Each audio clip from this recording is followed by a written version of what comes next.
the mission field, and I know that there's many of you here that are just learning about this today, and so please don't take this as an obligation, but I want to prepare you the right way as we do this. So let's pray together, and then we'll jump into some conversation. Father, first of all, we thank you, Lord, that the gospel came to us because somebody was willing to go. Lord, that we sit in this room today because other people came to the United States or came to countries that our families came from and brought the gospel, the good news. And Lord, I thank you that you've invited us to be a part of that same thing, Jesus, that when you left, you commissioned us to go into all the world and to make disciples. And Lord, that's part of what gathering right here today is all about. And so, Lord, we pray that you would guide and lead our time. Jesus, we pray that you would speak to every person in this room, Lord, about their function and their role when it comes to international missions. And Lord, if this is the year that you were inviting them to take a step of faith, God, I pray that their hearts would leap with joy and say yes, God. And Lord, if you have other plans, Lord, that our hearts would respond to that in a similar way.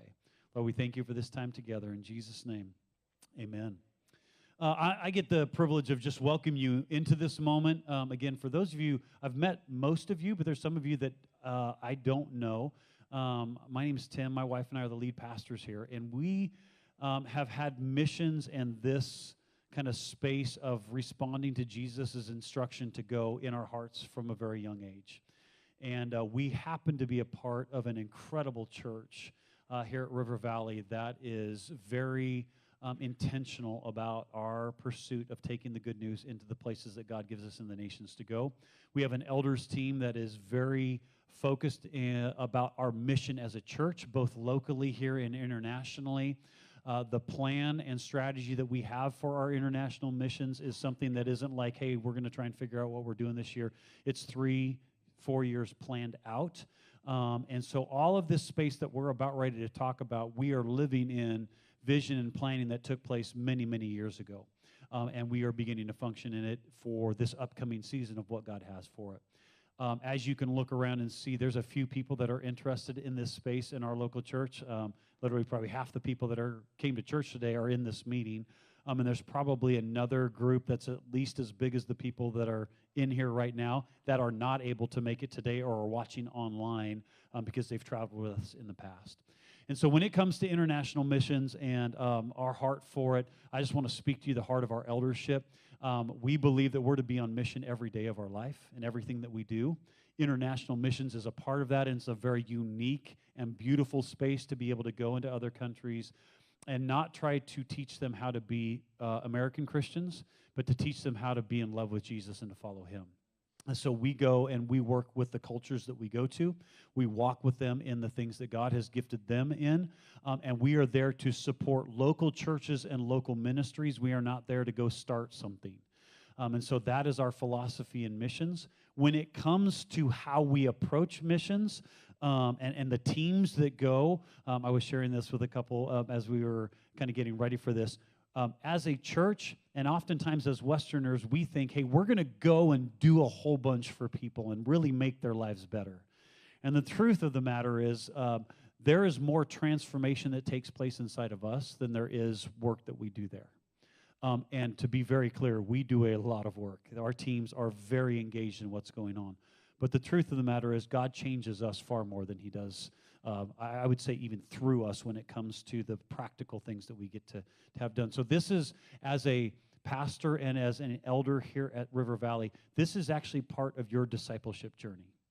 This is part of you growing in relationship with Jesus and part of your growth when it comes to being a part of the body of Christ in the local church. And so it's an extraordinary thing. River Valley, this community of believers and leadership does this, and I'm going to brag here for a moment, at an extraordinary level. I have traveled the world. I have led lots of different missions environments, and the gifting and the skill that God has put into this here at River Valley is second to none that I have experienced throughout the world. The organization, the intentionality, the planning, the preparation, the prayer, the finances, how we steward that. I just want to be able to speak to your heart today. If you have any questions about that, number one, you are free to ask any questions you want. But at the same rate, I have traveled the world. I have met with leaders that we have taken our teams to and served there. And what God does through this small church in Boise, Idaho is extraordinary. And the capacity at which that takes place. And that has to do, number one, first and foremost, with the grace of God, and number two, with great leadership.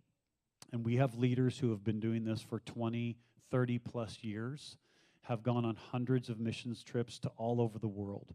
And so when you think about that and you think about the opportunity that presents us as a church community, it's extraordinary what we get to be a part of. And I am blown away every time we go. At number one, the grace of God and what he does in the midst of it, but also at the giftings and talents that God has put in all of you and put in the teams that go and serve in these foreign countries. And so I just want you to know, as a pastor and as a pastoral team and as an eldership, we are fully behind everything that takes place when it comes to our international missions. We are part of the planning and preparation when it comes to the long-term strategic side of things. There are places that we are giving into and have been giving into for decades now. And we are seeing God do extraordinary things through our teams there. And as practical as the teams are going, the spiritual work that God does both in and through our lives, the giftings and talents and all those things that God pulls out for us to build relational connection and for the kingdom of God to be advanced in these other countries is extraordinary.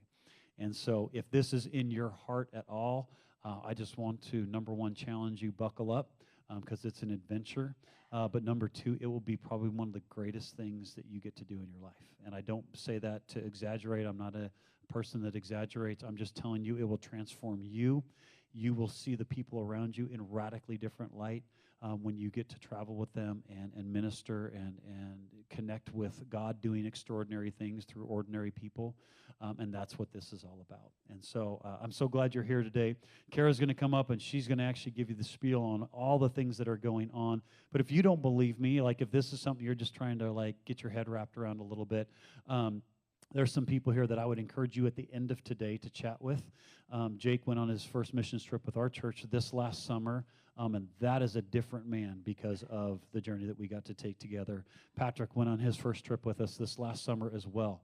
Different man, radically different. Melissa, you got to hear from her today on the screen earlier. And if you want to get an earful of just the expectation and all that she processed through, go sit and have a conversation with her. And then we've got people in this room that have literally been on almost every missions trip that we have held together as a church community. And I would encourage you to go have a chat with them as well, because it's really beautiful what God does in this space. So I'm going to turn it over to Kara. Kara is our missions director for our church. She helps to provide all the logistical and administrative and leadership spaces here. She coordinates the teams that provide the leadership for us as we go. She's also a great preacher, as we got to hear a few weeks ago, and she is my beautiful sister. And so, Kara, why don't you come and just give some direction to us? Well, I'm excited to see all of you, and I'm shocked because there's quite a few of you I do not know. So welcome to, actually, I met you guys. I've met you too, but super excited today just to be able to share. So yes, these are our mission trips for 2026. We're over halfway through 2025, and we've already done our trips for this year as far as our international trips. And so now we begin the process with you guys of getting teams built and getting teams ready. Like Tim said, we are planning a year to 2 years in advance of our trips. So we are constantly in the movement of planning, preparing, praying, continuing to build relationship, even though it's crossed an ocean when we go to the Philippines and Nepal and other countries. But we are excited for what God wants to do in our teams in 2026. So, hold on. It won't move. Oh, never mind. Okay. Sorry, I'm like, why won't it move? So our first trip that we're going to talk about, so there's 2 trips that we do each year internationally currently. We are always looking for opportunities. There's always open doors for more, and we're just waiting on the Lord's timing to make those happen. Our first one that we get to do this coming year is back to the Philippines, and in the Philippines, we go to the Cassie, I'm done with this thing. It's not tapping. Chloe, can you go to the next one? So we go to what's called Western Samar. Samar is an island in the Philippines, and it's this island over here in yellow, and this is the island of Samar. And so that is where we get to go. That trip is March 12th through 24th. And you all have your piece of paper, right? Is anybody missing a piece of paper? Does anyone need one? No. Okay. All right. So as it states on the paper that dates are subject to change based on flights, we do our best to not have to be flying for hours and hours, which we already are flying for hours and hours, but we try to work at not having humongous layovers in places to the best of our ability. And so with that, that's why we say dates are subject to change. Generally speaking, though, that's either one day before, one day after on either end of the trip. So it's not like it's a week before or a week after. It's just like one day. It all depends on flights. A lot of times for the Philippines, we've had to leave on Wednesday night instead of Thursday because this March 12th is a Thursday. But like last year, we had to leave on Wednesday night. We went to the airport, and then we flew on.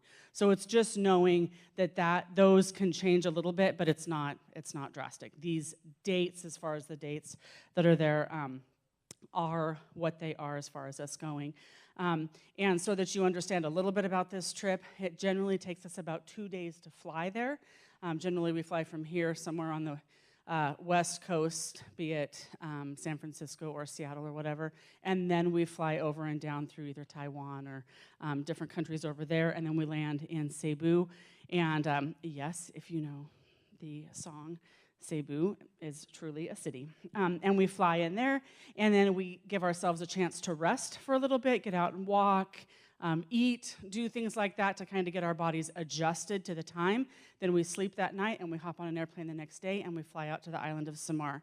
And Samar is where we spend, generally speaking, 7 to 8 days. Our goal is to try to be on island for about a week so that we have opportunity to be out there. This particular trip has more ministry component than physical, like building or activity component like that. That is far more what this trip is.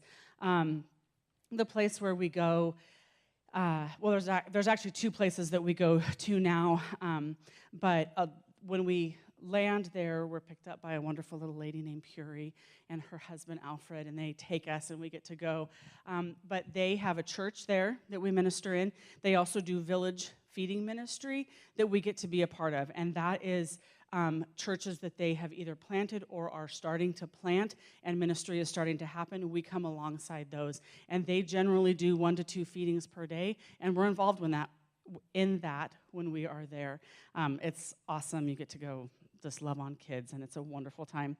The other thing that we do is Puri is she helps with oversight of like pastors in the region in that area, and Samar has, I believe, 7 different pastoral areas, and this last year we were involved in 4.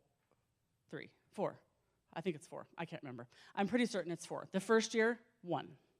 First year we did 1, second year we did 2, this last year we did 4. And so it's amazing the doors that God's opening, but that is where we get to go into a pastor's conference, and we get to just minister and pour out love on these pastors. We hear from God and hear what He wants to say and how He wants to encourage them in this season that they're in, and then we get to go and we minister with that.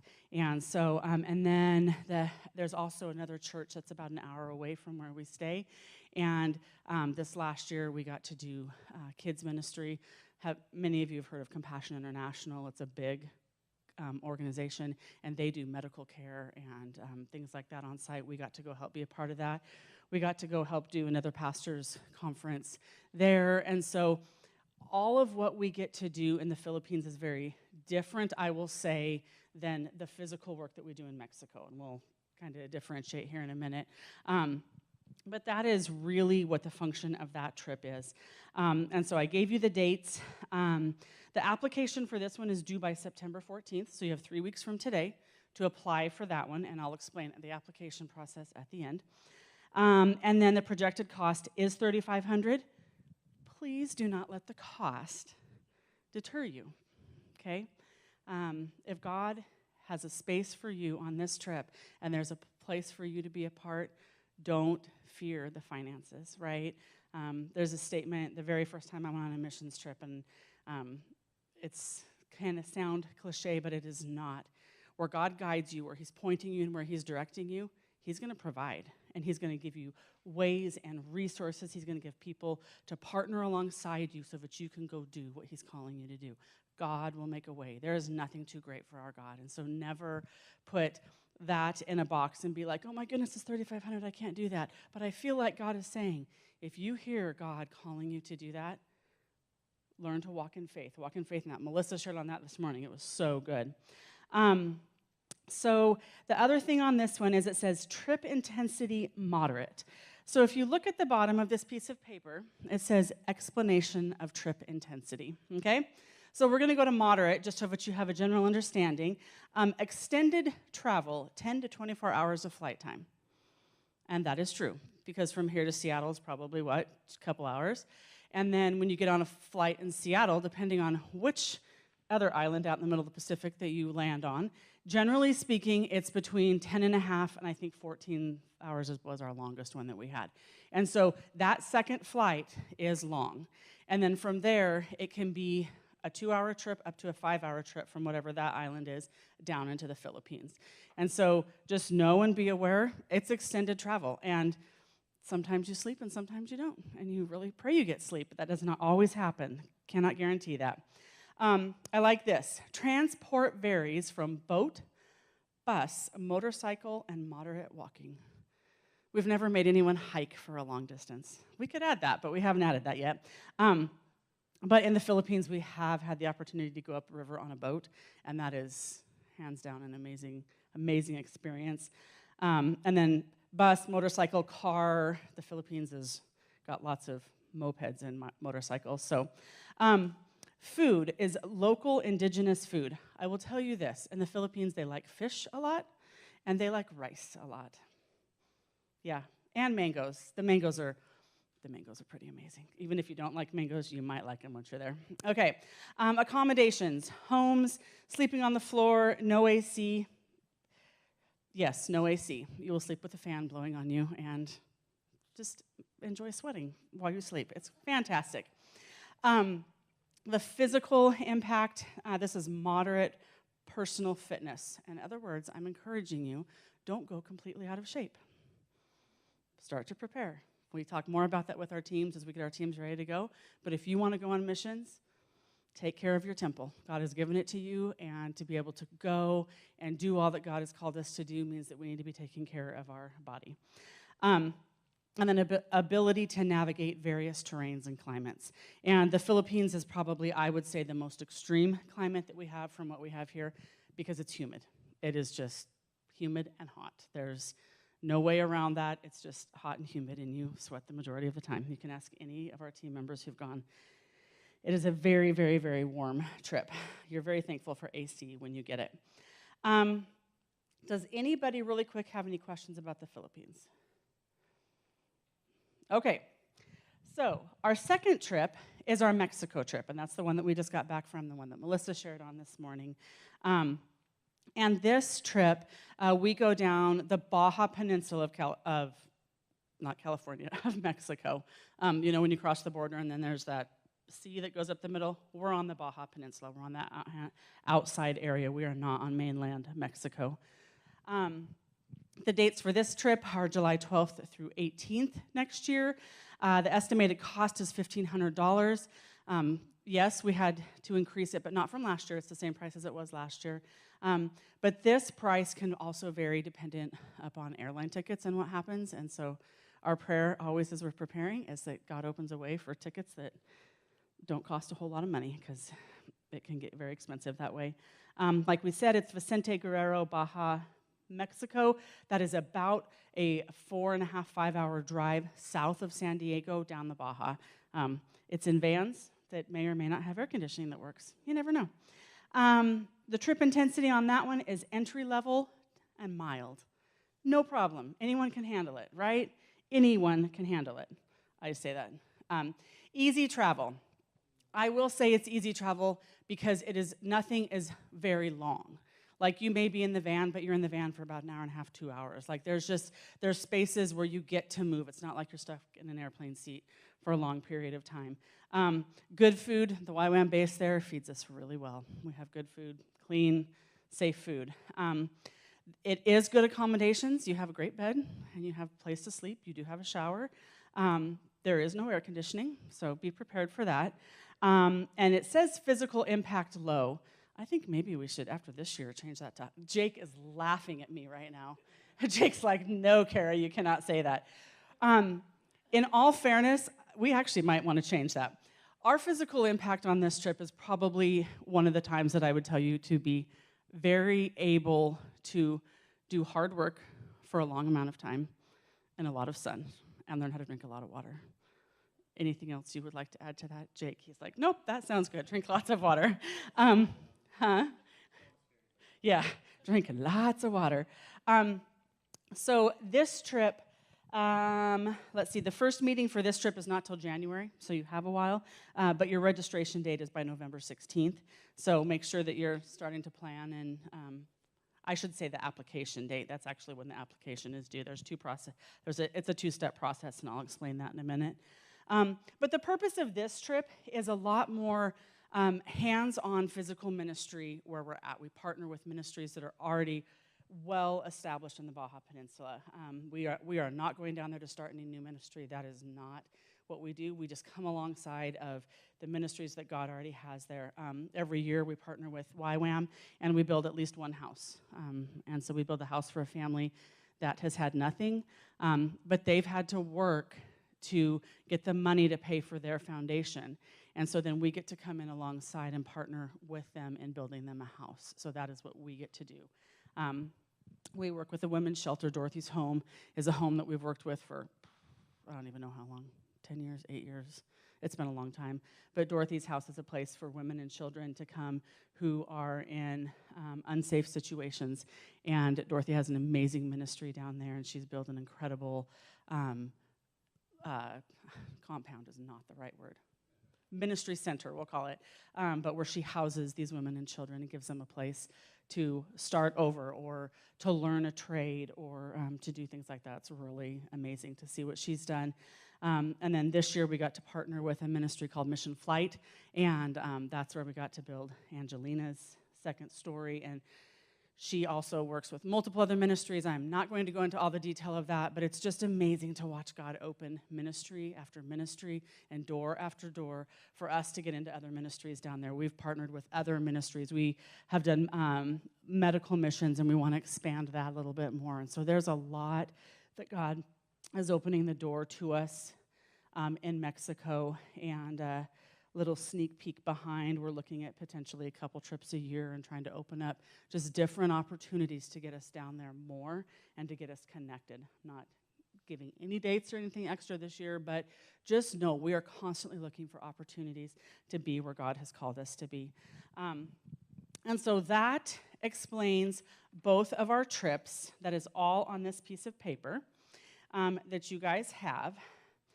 And one of the things that I want to talk about before I talk about application and all that is, River Valley Global doesn't mean that we just go out. Global means that we are also very involved in our community here. And that's one of the things that we are trying to encourage in us. Don't just think that missions is going out and giving out around the world. That is a part of missions, right? Missions also happens right here where we're at. And this last year, Richard and Lisa really got us started and connected more in the community that's around us throughout the year. And so Impact in Action is our local outreach that we are doing here out of River Valley. And my challenge to every one of us is that we're involved in these and we go out. I'm not looking just to go out. I'm looking to be involved wherever God has me. And God has planted every one of us here at River Valley, and this is how we can give out in our community. These dates will be up on our global page tomorrow morning, but these are Impact in Action dates, are dates that we're going to be going and doing things. First of all, Labor of Love. Don't forget we have Labor of Love this coming Sunday. That's here at church. Remember, Tim said, church is not canceled. We're just in our community, but we're right here starting at 9 a.m. And then Impact and Action Days. Those are days where we're going to be going out into our community and serving, whether it be people here in our body, whether it be elderly who need, whether it's another ministry that needs support. Richard and Lisa keep a really good eye on ways that we can connect outside. And so if you're a part of a global team or a team that goes out, you will also be encouraged to be a part of what's happening here so that we are fulfilling the Great Commission, and that's everywhere that God sends us. All right. The next one that I want to talk briefly about, but we talk more about when our teams are actually formed, is fundraising. Some of you are like, oh my goodness, that's a lot of money, or maybe the question is just, hey, how can I partner, or what things can I be involved in? I'm very sad to announce that we don't have our BSU stand this year, which was a huge thing that we've had in the years past, and so there's just a situation happened there, and we're trying to figure other things out, but we are actively looking for ways that we can be involved in activities in our community that we can raise funds. And so we are looking for those ways right now, and those are communicated to our teams, to our global teams who are trying to go out, so that you have ways that you can help raise funds for your trip. It does not have to be all your own money. In fact, I would encourage it not to be. I would encourage you to partner with people. And we'll talk about that again here in a minute too as well. But inviting partners with you, you want to invite people to be prayer partners with you, and you want to invite people to support you as well financially, because that's an incredible part of getting people involved who maybe can't go or don't want to go, but a lot of people love to support. We would have testimonies right here from within this team of fundraising things and things that happened in ways that God has provided, and someone who's just given money to coming up with your own ideas of how to fundraise money. There are plenty of ideas out there, and that's what that Fundraising 101 also talks about. And Cassie has, because of her time with Adventures in Missions, she has a whole training on fundraising and how to do that. And so, but that is stuff that we start to discuss together as teams once our teams form. So, but we can, if you have questions, please let me know. All right. The register, actually it's apply here. So the last page of our thing is a QR code, which is also right here on the bottom of your piece of paper. For mission trips through River Valley Global, there's an application process and there's a registration process. Everyone who wants or is interested in going or joining a team needs to apply first. This is where we ask you questions like, what is God saying to you about this? Do you have any experience? Trust me, whether you have experience or not, that does not fully dissuade us from bringing you on a team. We just want to know where your heart is with the Lord and what God is saying to you. And so the first step to getting towards a team is the application process. That is currently, tomorrow morning that will be up on our website, and you can click a button there. To those of you who are already in our Church Center app, it's already a button. If you were in the app this morning, you saw it. It says missions application, and it's right on there, and that's where you go to apply. Every person that wants to go on the trip has to apply.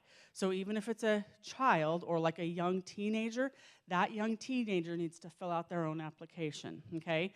And so if you have questions about that, let me know. The best and easiest way to do that is to not do it from your phone, because your phone is already attached to your email. If you have a child who doesn't have their own phone, take them on a computer to the website and help them apply that way. But it is also part of the process of them learning how to apply and to consider things and to process through what God is speaking to them in their decision to go on the trip.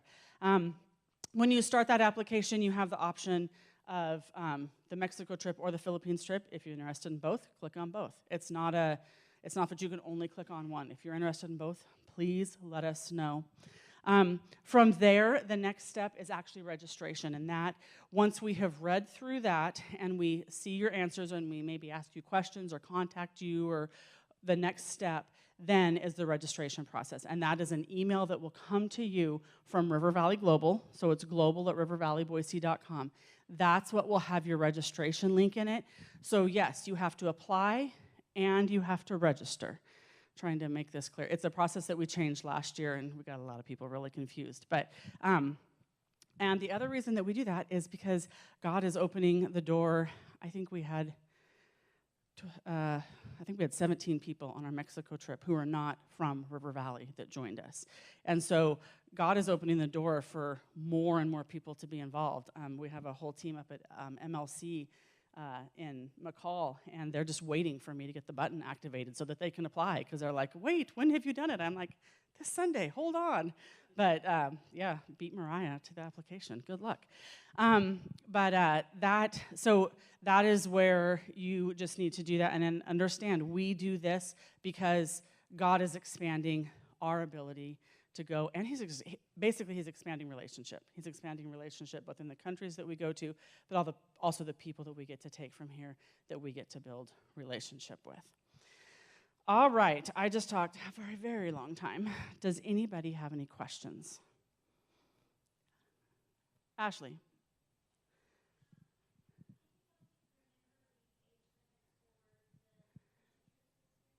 Yes, okay. For the Philippines, to this point, we haven't taken anyone that's younger than 16. So that has been our thing there. The thing that you have to know with the Philippines trip, it is over spring break, but it does involve missing school and work because we're gone from, it's basically 5 days in 1 week and then 2 on either side.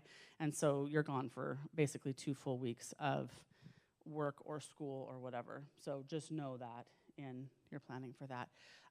For Mexico, generally speaking, at this point, it's been kids who are starting to enter that youth group age. So between their fifth, when they're going into middle school, we'll say that. Other questions? No questions. You guys are too easy, huh? All right. AJ, did I give you enough info? Oh, yes, Amy Beth. Oh, good question. No.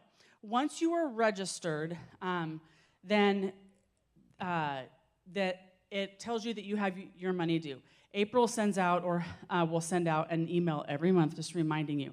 We have deadlines of when we want payments or certain parts of the money paid by. So it's not ever the full amount. It's just like for Mexico, I think it's like 300, 300, 200, 200. It's just kind of this. You can also pay it all in one if you want to. If you fundraise money and you have a whole bunch to pay towards it, you can pay towards it right in the beginning so that it's just done. So there's not ever like you have to pay it right up front. But our goal is always to collect before we go, especially as much as we can within a month of us going. We want to have the balance paid off to the best of your ability. Jen.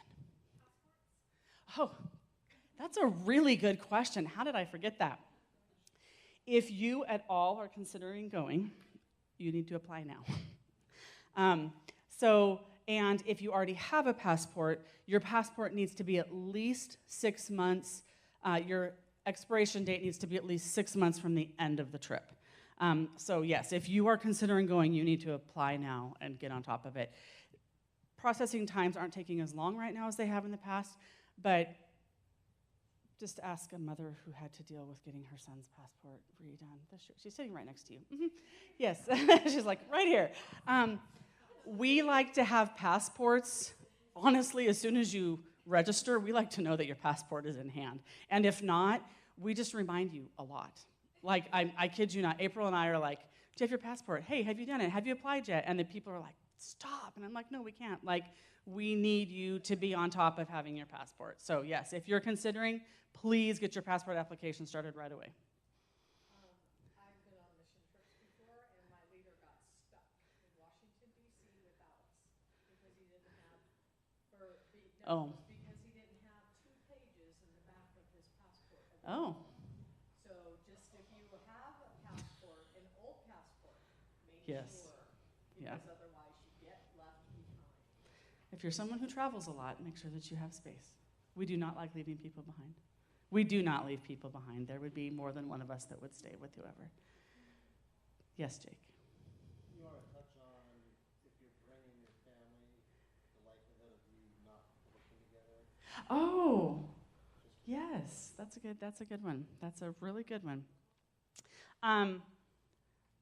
Yes, so Jake is, I'm sorry, I'm like, how do I even address this? Going on missions with your family is hands down one of the best things you'll ever do. My husband and I have traveled together for years. He took Cassie first, and now we can't hardly keep her home most of the time. As you saw this morning, my second one's deciding that she's going to go do all this too, and so, and my third one's just as excited. She goes on all of them. But what you have to understand when you travel with missions, you are with your family member, yes, but you are with a team, and we are a team that travels. So what Jake is asking and basically reminding me is he was on one site and his daughter was on another job site, and I think they were together maybe one day. Were you even together one day? Not even toward the end of the week? Great. Okay. So see, we didn't even get them together. In the beginning, we used to try to put families together and make it all happen. When you go above 35 people, that all goes out the door. This year it was put people where you needed them the most. But also, don't let that dissuade you from going with your family, because you still have opportunity to be together and to connect and to experience what God is doing together. But please don't come with the expectation that if you're there with your spouse, you will be in the same room with them, because you won't. I don't think Joel and I have been on a single mission trip where we've ever, where he's shaking his head like, nope. Like, that's not what happened. I don't think I've ever, that's not true. I've roomed with my girls in the Philippines, but that's because that's a smaller team, which does remind me one thing I'll say. But yeah, don't let that be a dissuader from going. It's amazing to get to go and to do, and it's amazing to get to go watch your kids. There is, I think, probably one of my greatest joys is watching my girls go and fall more in love with Jesus and learn what it is to be in another country and just give yourself away. So it's amazing. Patrick. I don't have a question, but I think if you're on the fence on this, what really made me feel about going was the leadership group. They got this down. You don't really have to worry about a lot of stuff. Yeah. Because they've got it down. They'll tell you what to bring, where to be, when to be. They really got it down. It's amazing. You just have to go and go where they tell you to. Yeah. And she's right. One of my biggest fulfilling part was actually getting to know some young ladies a little better. Yeah. And they really fulfilled me. So it's an extremely spiritually fulfilling trip. Yeah. And it's awesome to work alongside little ones up to old ones. I mean, the oldest guy we ever took, how old was 80? Doug was 80, 83, 84 the last time we took him. And he went and loved it, and we've had him down to, we took Lisa's when they were all babies, but man, it's incredible to get to go. There's one thing I just remembered. So the Philippines trip, obviously is a smaller trip. We do not take 50 people to the Philippines. I don't even want to imagine that one. Probably our cap there is 15 to 18. Like I said, Mountain Life goes with us, and they have 3 people that go with us every single year. And it sounds like maybe another one this year. So I was like, oh, they're taking up 4 of our seats. What? So the Philippines team is definitely a smaller team. That's also just moving within the country and doing things like it's a lot. Mexico, we can handle. We've got 15 passenger vans. We do all that. Philippines is a little bit different, and so trying to get all those people around. I'm not saying we will never take that many. I'm just saying to this point we have not taken that many. We kind of stick right within that. I think last year was our biggest, and I think there were 16 of us, 14 of us, something like that. So Mexico, as you heard, this year is our biggest team ever, and we had 53.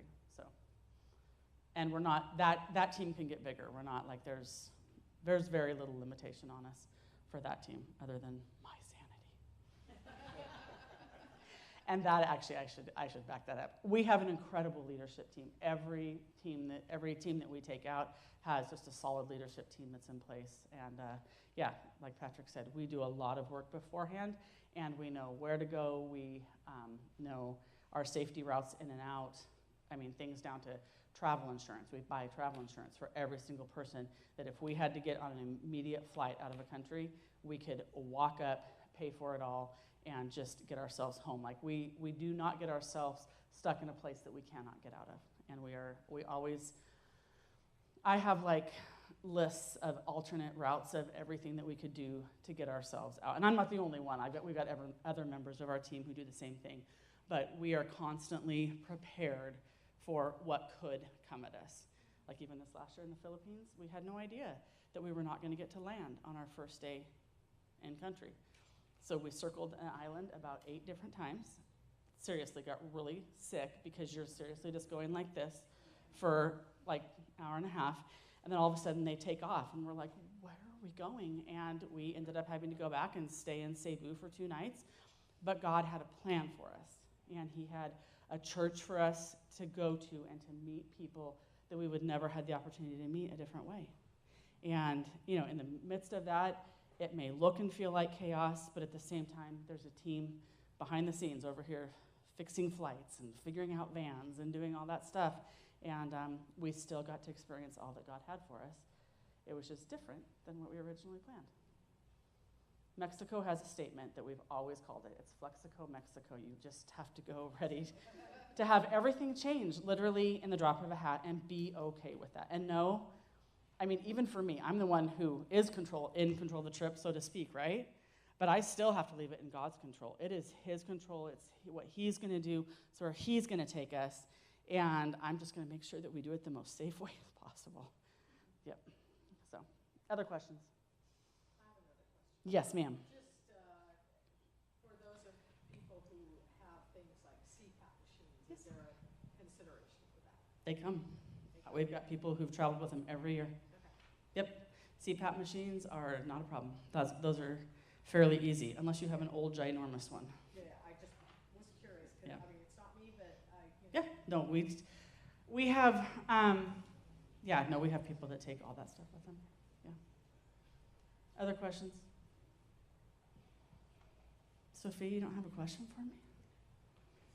She's like, no. Are you going to go in my pocket and go to the Philippines this year? How did you know? How did I know? How did you know that? She's literally. Yes, I'm sure she is. I can see the wonder in her eyes. Yes, Delia. So I forgot, how big do the luggage How big is what? How big do the yes, pieces have to be? I can't hear. What luggage can you bring? Oh, okay. We will discuss luggage because it's very different for each trip. Mexico's one size that you just get to either drive. Actually, no, we'll be checking in this year and sending off. But the Philippines is a totally different story. You can only have a carry-on that's 15 pounds. Lesson learned last year. So, yes, luggage and all of that. Once your application has been accepted and you have registered, then inside of our church center groups, there is all the documentation you could need in there. Your packing list is in there. The general itinerary is in there. It's constantly being updated until we leave. Information about country, all of that type of stuff is in your group in church center. So just for any of you who may be new, you have to have your church center app active and ready to go so that because that's where all of our communications for mission goes. Alan? Nope. Mm-mm. Nope, there are no vaccination requirements for either of these countries. Yes, Sophia? I can't hear you. What is she saying? What if someone doesn't have church center at this point? Oh, well, your parents. You'll just have to do it with your parents. If you're under the age of 13, you can't be active in church center. It's just a church center thing, so, which I don't mind. It's all safety for kids, so it's fine. Although it is kind of hard when you're trying to communicate with someone who's younger and they can't. So, all right, any other questions? Xander, you don't have any questions for me, man? No? Are you going to go do it again this next year? Are you going to bring your dad with you? Jeff. Yes.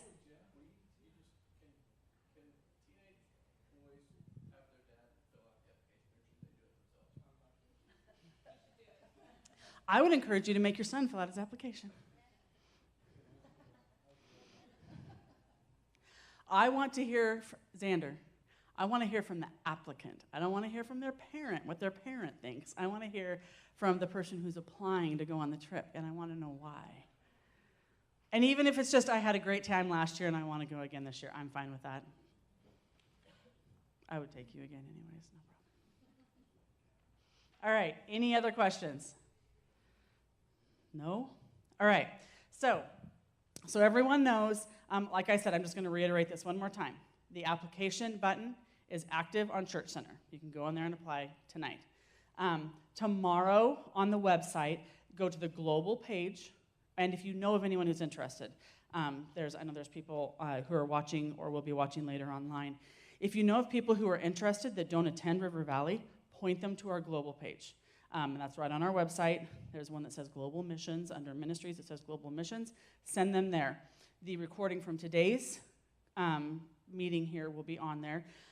This page will be on there, and then the buttons for them to apply will be on there. And then my email's on there so that they can directly email me if anyone has any questions. But that is one thing to know.